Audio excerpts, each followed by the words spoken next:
Hi everyone, my name is Amy, and in this video, I'll show you how to add the Popper's Cookie Consent widget to your Webflow website. A Cookie Consent widget helps you inform visitors about cookie usage and manage consent preferences in a clear and user-friendly way. So let's get started. First, go to your Popper dashboard. Once you're there, click on Widgets from the left sidebar and then click Create New Widget. Now search for Cookie Consent in the widget library and open it. Once the widget editor opens, you'll see the preview on the right side and the settings on the left side. In the Content tab, the first section is Strategy. In Strategy, you'll find two options, one to just inform users and another to ask users for consent in a GDPR-compliant way. If the Ask Users option is selected, the Preference Center and Revisit icon will be available.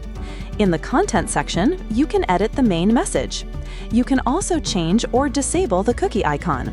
There is also a Privacy Policy option, where you can choose to include or exclude the privacy policy link. In the Button Text section, you can change the button text and also adjust the vertical and horizontal padding. Next, go to the Style tab. In the Layout section, you can decide the position of the widget. You can also adjust the padding and content width.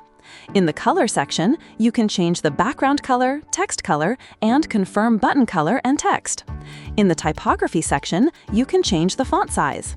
Once you're happy with the customization, click Publish Widget. After that, the installation code will appear. Copy the code and go to your Webflow site editor.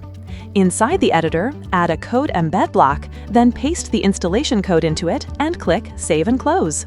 After that, publish your site. Once your website is live, refresh the page and your widget will appear successfully. That's it for this video. I'll see you in the next one.